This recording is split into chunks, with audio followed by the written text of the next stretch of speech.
kepada Suriah MWCNU dalam hal ini kepada Kiai Haji Mustafa Hilmi, waktu dan tempat dipersilakan dengan segala hormat. Assalamualaikum warahmatullahi wabarakatuh. Alhamdulillahirrahmanirrahim. Wassalatu wassalamu ala asyrafil anbiya'i wal mursalin Sayyidina wa maulana Muhammadin wa ala alihi wa sahbihi ajma'in. Bapak sekalian yang kami hormati, pengurus MWC Larangan Nahdlatul Ulama, alhamdulillah kita bisa berjumpa pada siang hari ini dalam suasana yang alhamdulillah meriah. Kita dalam keadaan bersemangat hadir dan berkumpul pada siang hari ini. Sebenarnya momentum ini tepat karena baru saja kita memperingati 100 tahun NU secara hijriah pada 16 Rajab yang lalu. Dan ini akan dijadikan momentum besar NU sebagai jadwal NU untuk 100 tahun ke depan. Jadi 2 tahun lagi kita akan menyelenggarakan secara besar-besaran secara hijriah peringatan Nahdlatul Ulama seabad, dan 5 tahun lagi secara hitungan Masehi, yaitu pada tanggal 31 Januari tahun 2026 yang akan datang. Mudah-mudahan kita masih hidup dan kita bisa menyaksikan peristiwa-peristiwa ini. Kalau sekalian kami hormati, memang NU bisa 100 tahun itu sebenarnya sesuatu keajaiban. Jadi kalau kita lihat cerita-cerita dulu, itu orang tidak menyangka bahwa NU akan sebesar ini dan akan bisa tumbuh dan besar sampai 100 tahun, dan sampai sekarang sudah memiliki hampir di semua negara memiliki cabang PCI, pengurus cabang internasional, ya. Cabang internasional itu sudah di mana-mana, hampir di setiap negara sudah ada PCI, ya. Karena apa? NU itu dulu dianggap sebagai kumpulan pengajian, sebagai kumpulan yasinan, karena didirikan oleh kiai-kiai saja. Tahun 2006, tahun 2026. Tapi kemudian waktu tahun 31 setelah muktamar di Banyuwangi kalau tidak salah, atau di Malang, itu Kiai Hasyim menunjuk seorang muda waktu itu, namanya Mahfud Siddiq. Mahfud Siddiq ini kebetulan dia temannya Kiai Wahab dan temannya Kiai Hasan waktu di Mekah, tapi juga pernah berguru kepada Kiai Hasan Asy'ari di Tebir. Ditunjuk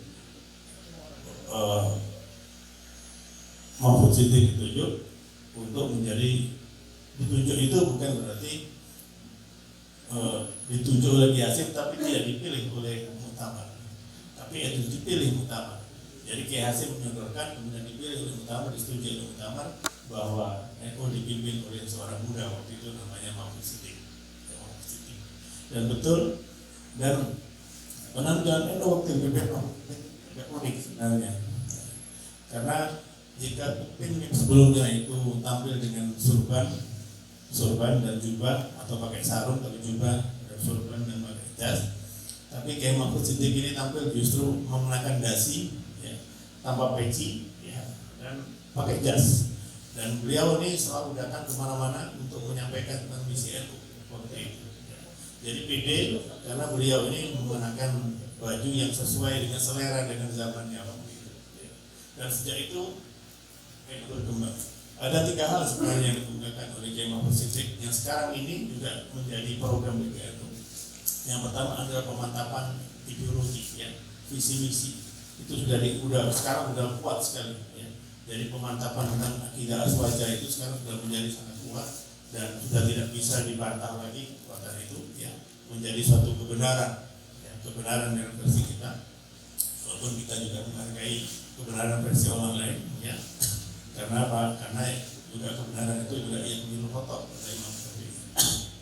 Yang kedua adalah menciptakan sebuah organisasi yang modern. Apa organisasi modern? Dulu itu saya masih ingat, ya. Dulu NU itu memiliki namanya Lailatul Ijtima, ya.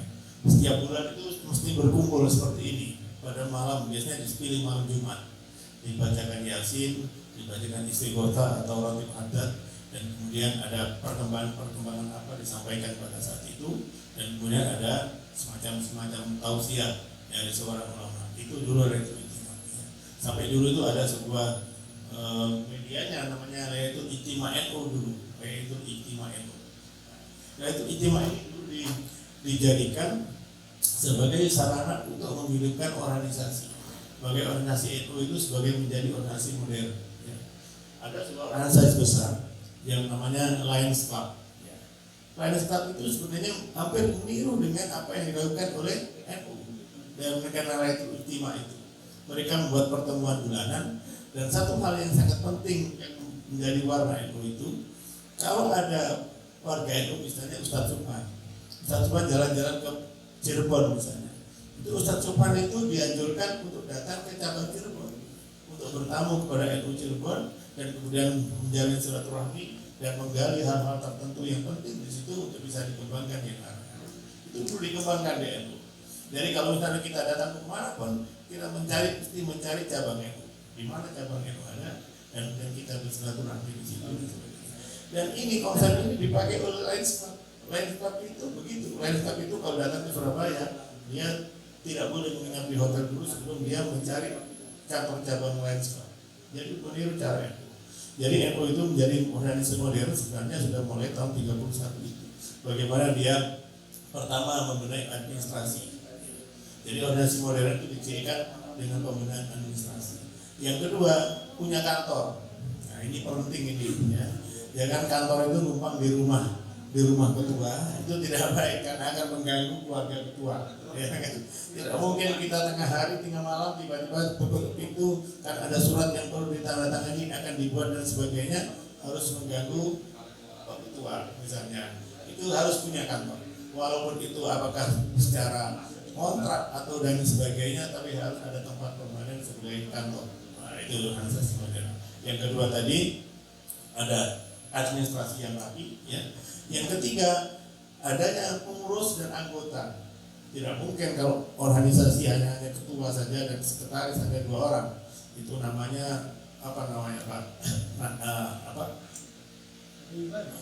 Paguyuban ya. Jadi organisasi ini harus lengkap, ada ketua, ada anggota dan sebagainya. Dan itu harus didata. Ya. Jadi kalau setelah sekarang kita harus punya database anggota dan database pengurus. Jadi semua anggota itu harus kita database.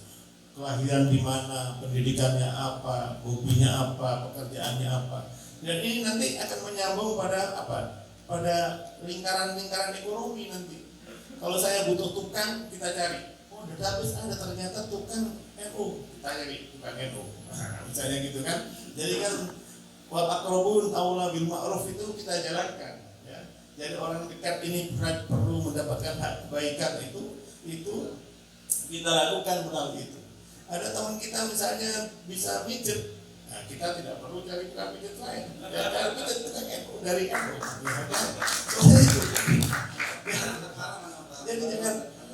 Jadi banyak profesi-profesi yang mungkin bisa kita manfaatkan bersama dengan lingkaran apa, dengan adanya database itu. Database ini sangat penting. Ya.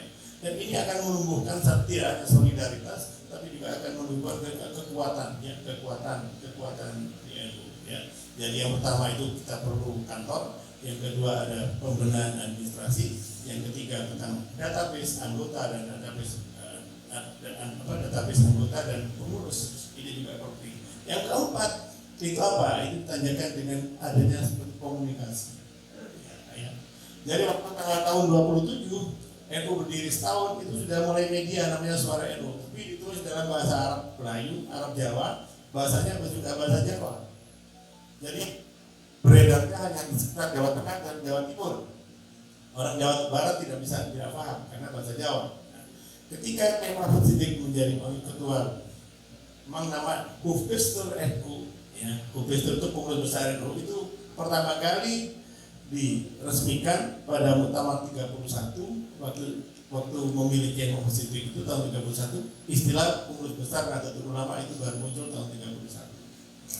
Jadi sebelumnya itu hanya sebagai ketua, sebagai rois dan sebagainya, tidak ada istilah-istilah rois A. Ya. Ada waktu setelah tahun 31 muncul istilah rois akbar, tidak ada rois A, rois akbar, kemudian ketua umum PBNU dan sebagainya.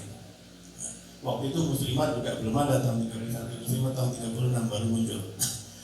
Dan kemudian ini yang terpenting sebenarnya, ya, yang keempat itu bagaimana kita mengkomunikasikan.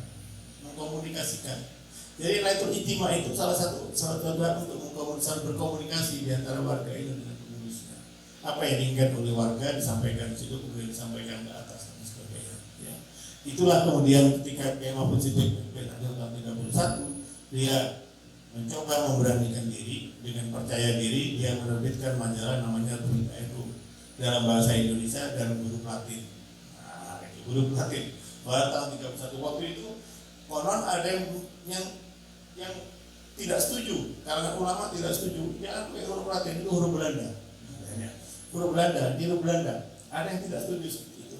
Tapi Kiai Mahfud Siddiq maju terus dengan pakai bahasa Indonesia, dan alhamdulillah dari komunikasi itu kemudian NU menyebar lebih baik dan sampai sekarang yang konon jumlahnya sudah ada hampir 100 juta. Dan yang kelima, Bapak Ibu sekalian, yang lebih penting lagi membuat kemandirian. Jadi organisasi modern itu pertama ditandai dengan memiliki kantor, yang kedua administrasi yang baik, yang ketiga ada database anggota dan pengurus, yang keempat tadi apa tadi? Yang keempat lupa lagi saya. Yang keempat itu database, yang keempat komunikasi, yang kelima apa barusan saya ngomong kemandirian ya. Dulu muktamar NU itu waktu di Menas di Banten ya, itu separuhnya dibiayai oleh kantong dari Kiai Hasyim Asy'ari sendiri. Beliau tidak bisa datang waktu itu, tapi beliau dari kantong sendiri separuh biayanya. Separuhnya ditanggung oleh ada regen dari Banten dan sebagainya.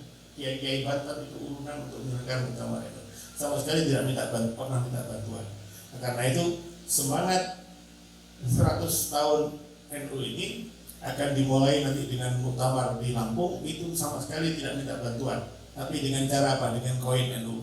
Nah, koin muktamar NU itu akan diedarkan kepada Bapak Ibu sekalian untuk menyumbang, untuk sebagai rasa cinta kita kepada NU.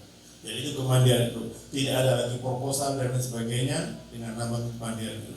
Dan ini juga saya kira juga harus bisa kita dilakukan juga oleh MPC Larangan nanti untuk bagaimana membuat organisasi yang mandiri. Jadi kalau kita bikin kantor yang mungkin kantor itu urunan, tapi kantor itu juga harus ada sekretariatnya. Nah, jadi harus ada sekretariatnya. Sekretariatnya itu juga harus hidup dan harus digaji. Gajinya dari mana? Gajinya juga dari kita. Jadi kita harus semangat juga untuk berinfak untuk menghidupkan NU Larangan. Inilah mungkin yang bisa kita sampaikan sebagai pengantar bagaimana kita menghidupkan organisasi ini. Karena apa? Organisasi NU ini ya, itu saya teringat kata-kata Imam Ghazali. Orang-orang NU ini kan rata-rata ulama sama orang soleh, ya kan? Wa man jalasa ma'as sholihin zadahullahu rubban fitoah, kata Imam Ghazali. Kalau orang sering duduk dengan orang-orang soleh, maka Allah akan menambahkan dia kegemaran dia untuk taat kepada Allah. Waman jalasa sama ulama zadahullahu fil ilmi wal waraq, kata Imam Ghazali. Barang siapa dia suka duduk dengan ulama, maka Allah akan menambahkan kepada dia ilmu dan wirai. Demikian, Allahumma muwaffiq ila aqwamit thoriq.